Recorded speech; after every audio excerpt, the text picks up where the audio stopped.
Menteri Pertahanan Amerika Serikat, AS, Lloyd Austin, mengumumkan tambahan bantuan militer baru ke Ukraina senilai $250 juta yang disiarkan dalam konferensi pers di Jerman pada Jumat, 6 September 2024. AS menambah bantuan militer ketika Ukraina berupaya menghadapi kemajuan pasukan Rusia di timur negara itu. Presiden AS Joe Biden akan menandatangani paket bantuan keamanan baru senilai $250 juta untuk Ukraina, yang akan meningkatkan kemampuan untuk memenuhi kebutuhan Ukraina yang terus berkembang, kata Lloyd Austin dalam pertemuan Kelompok Kontak Pertahanan Ukraina, UDCG, di Pangkalan Udara Ramstein, Jerman hari ini. UDCG secara rutin mengumpulkan perwakilan dari sekitar 50 negara yang memasok senjata ke Ukraina selama invasi yang dilakukan Rusia sejak 2022 lalu. Sementara itu, Presiden Ukraina, Volodymyr Zelensky, menuntut lebih banyak senjata dari negara-negara pendukung Ukraina yang berkumpul di Jerman.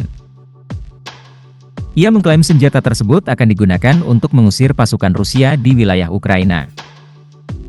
Dunia memiliki sistem pertahanan udara yang cukup untuk memastikan bahwa Rusia tidak mencapai hasil apapun, kata Zelensky dalam pertemuan itu. Saya mendorong Anda untuk lebih aktif bekerja sama dengan kami di bidang pertahanan udara, lanjutnya. Zelensky juga meminta sekutunya untuk mengizinkan penggunaan rudal jarak jauh, tidak hanya di wilayah Ukraina, tetapi juga di wilayah Rusia. Kita perlu memiliki kemampuan jarak jauh ini, tidak hanya di wilayah Ukraina yang terbagi, tetapi juga di wilayah Rusia, sehingga Rusia termotivasi untuk mencari perdamaian, kata Zelensky, seperti diberitakan Al Jazeera.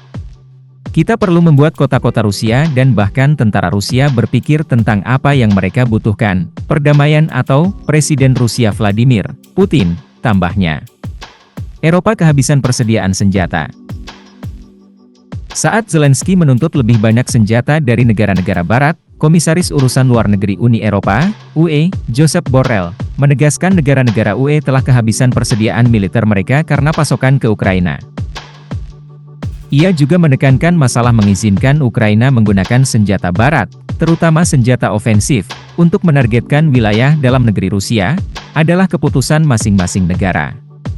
Sebelumnya ia gagal mengajak negara anggota UE untuk mencabut semua pembatasan penggunaan senjata mereka yang diberlakukan di Ukraina.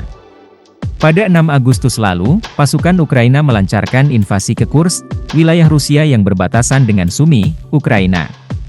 Sementara pasukan Rusia melakukan operasi untuk menghentikan kemajuan pasukan Ukraina di Kursk, seperti diberitakan Al Mayadeen. Laporan media mengungkapkan partisipasi pasukan elit Ukraina, dengan dukungan negara-negara Barat dan Amerika Serikat, dalam upaya untuk menembus provinsi Kursk di Rusia, dengan partisipasi lebih dari 10.000 tentara Ukraina.